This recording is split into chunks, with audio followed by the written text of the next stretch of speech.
My name is Emily, and this is the story of a night that changed my life forever. I was in my junior year of college, and after an intense semester, my friends and I decided to take a little getaway. Returning to my childhood home in the small town of Lakewood seemed like a perfect idea.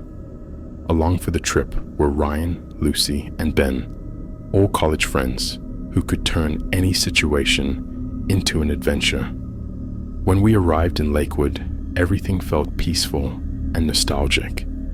The town was like a time capsule of my childhood, warm and enchanting. During the days, we swam in the lake, visited my old home, and spent evenings around a campfire, sharing stories and reminiscing.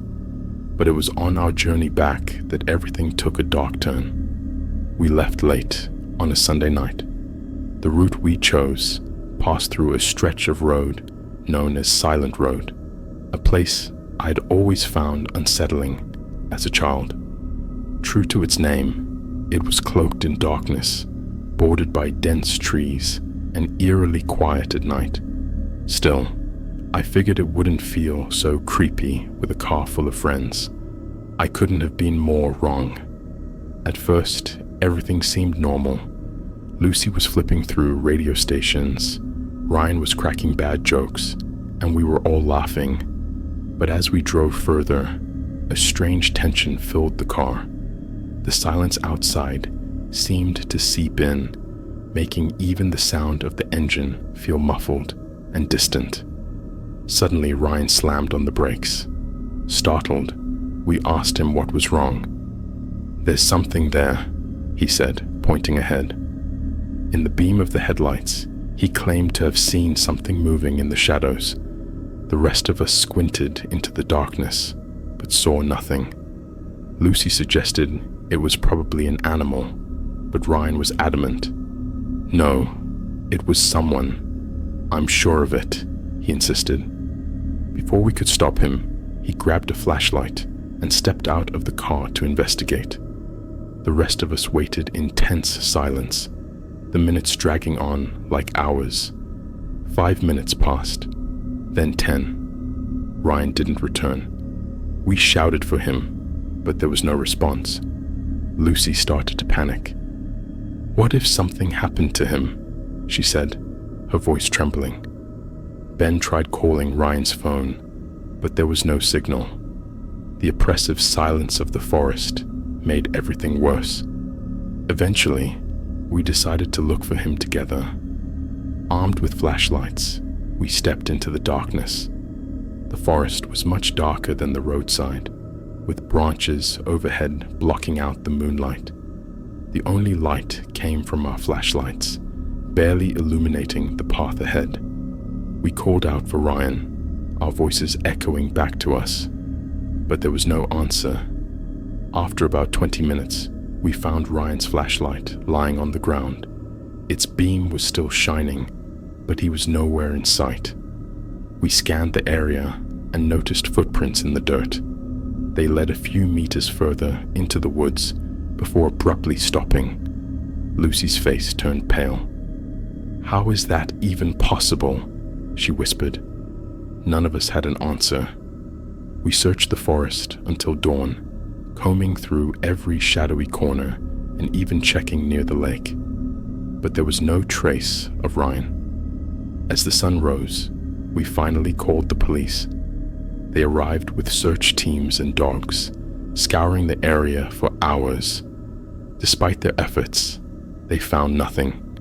It was as if Ryan had simply vanished. We stayed in Lakewood for a few more days, joining the search efforts and holding out hope. But days turned into weeks, and weeks into months, and Ryan was still missing.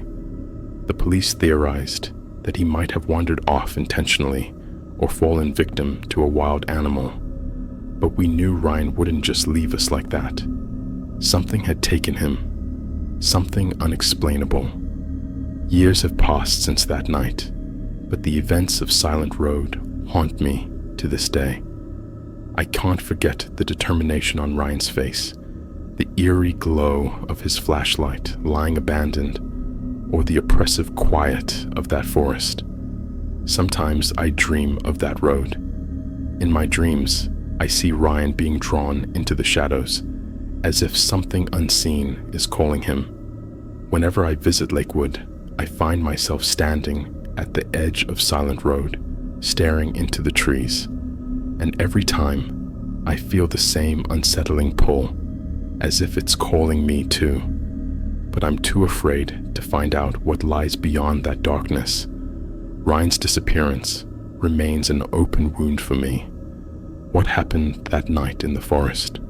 What took him, or who? I may never have answers to those questions, but one thing is certain: anyone who travels down Silent Road will eventually realize that its silence isn't what it seems.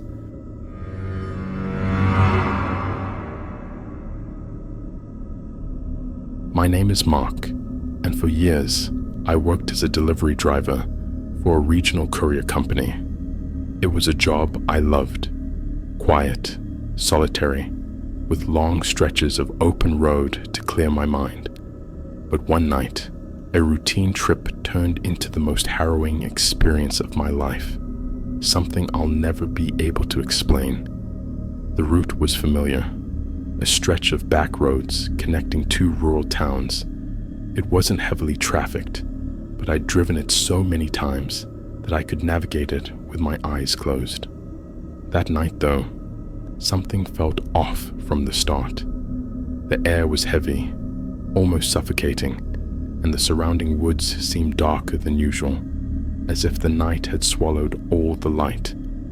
I was halfway through the route when I noticed the car. It was parked on the shoulder, its hazard lights flashing. At first, I didn't think much of it. People broke down all the time, and usually they had already called for help.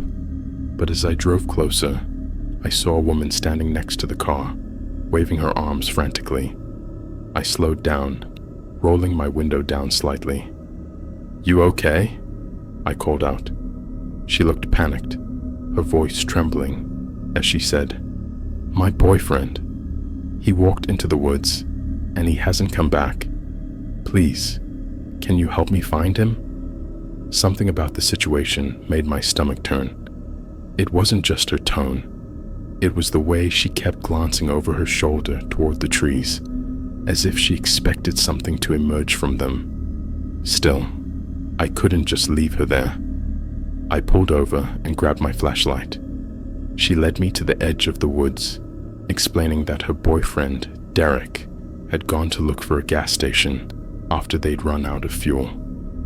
"He said he saw a light deeper in the forest," she said, "but that was over an hour ago. He hasn't answered my calls since." The forest was unnervingly quiet as we entered. My flashlight barely cut through the darkness, illuminating only the immediate area in front of us. We called out for Derek, but the only response was the crunch of leaves underfoot. About 10 minutes in, we found something, a red gas can lying on its side. "That's his," she whispered, her voice shaking. But there was no sign of Derek. I noticed something strange. Around the gas can, the ground was undisturbed, as if it had been dropped from above. We kept moving, following what we thought were his tracks. But soon, the footprints became erratic, zigzagging and circling back on themselves. It was like Derek had been wandering aimlessly, or running from something. And then we saw it, a faint light flickering through the trees, just like she'd described. It was an unnatural blue hue, shifting and pulsing like it was alive. "That's what he saw," she whispered. Against my better judgment, we moved toward it. The closer we got, the more the air changed. It felt electric, buzzing with a low hum that seemed to vibrate in my chest. The woman suddenly grabbed my arm. "Do you hear that?" she asked. I strained my ears, and then I heard it.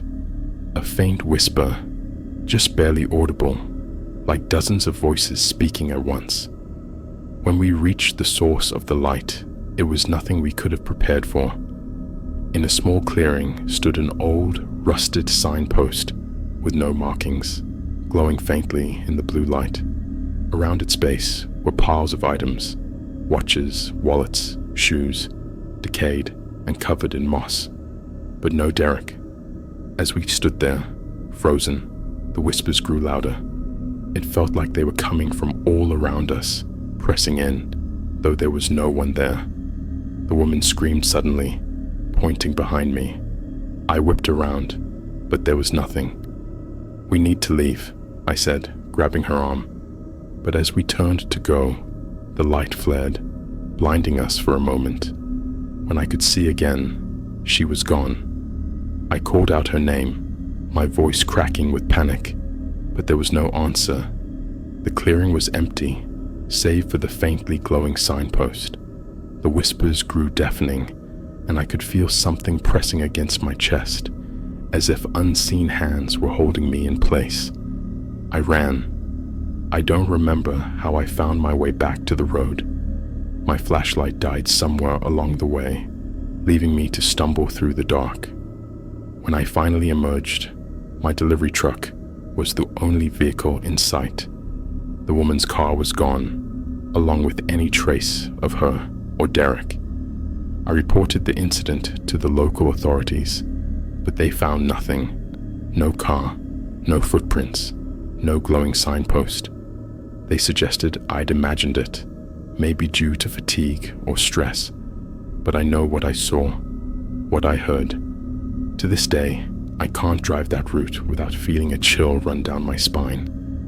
I avoid the woods at all costs, but sometimes I still hear the whispers in my dreams, calling me back to the clearing. And every time, I wake up with the same thought. Whatever took them that night is still out there, waiting for its next victim.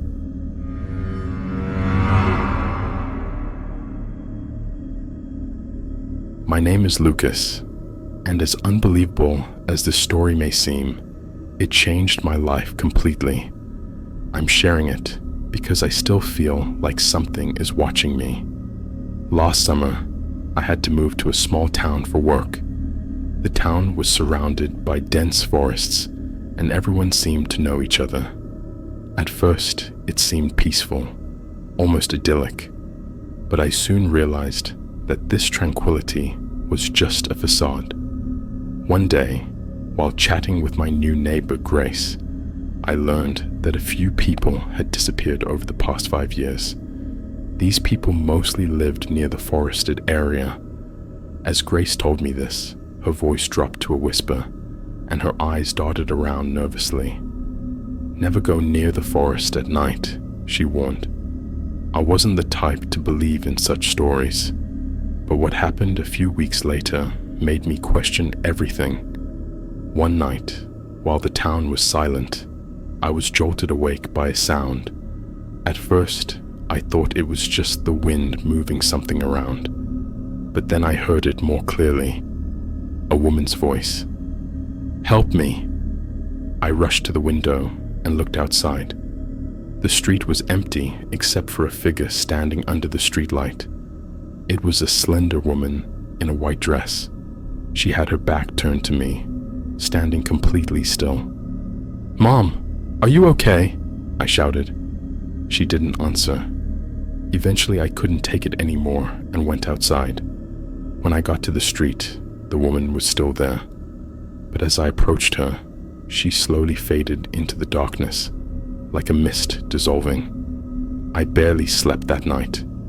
I hadn't seen her face, but something about her felt eerily familiar. The next day, I told Grace about the incident. Her face went pale as she listened. Then she said, "You saw her?" I was confused. "Saw who?" Grace told me about a woman named Emma who had gone missing years ago. Emma had lived in a house just outside the town, near the woods. One day, she seemingly vanished, leaving behind packed belongings, as if she was preparing to leave. Her body, or any trace of her, was never found. Grace's story piqued my curiosity, and I decided to investigate further. I learned that Emma's house was deep in the forest, so I resolved to visit it. When I reached the house, an abandoned structure greeted me. The door was ajar, and the windows were shattered. Inside, the air was thick with the smell of mold and dampness. On the walls, I found strange symbols and writings in a language that didn't look like English or anything I'd ever seen. As I was examining the living room, I heard a faint noise behind me. I turned, but no one was there. Then I heard it, a whisper. "Lucas." A chill ran down my spine. The whisper had come from inside the house. "Who's there?" I called out, but there was no response. My feet felt rooted to the floor, as if I was paralyzed. Eventually I managed to break free and stumbled out of the house. Even the eerie silence of the forest felt less terrifying than the house's oppressive atmosphere. But when I returned home, I couldn't shake the feeling that something had changed within me. From that day on, my life was anything but normal. I started having the same dream every night. In it, I saw Emma wandering inside the house, trapped like a ghost. She would look at me with sorrowful eyes, as if she wanted to say something, but every time she opened her mouth, all I heard were whispers. One night, I woke up and saw her standing by my window. Emma.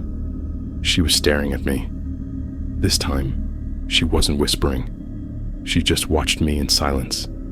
I could feel the terror in my eyes, and it seemed to pain her. A look of anguish crossed her face before she disappeared once again. Even as I recount this story, I feel her eyes on me. I don't know what happened or why. Maybe Emma wants to reveal the truth about her disappearance. But one thing is certain: the people who vanish in this town are never truly gone.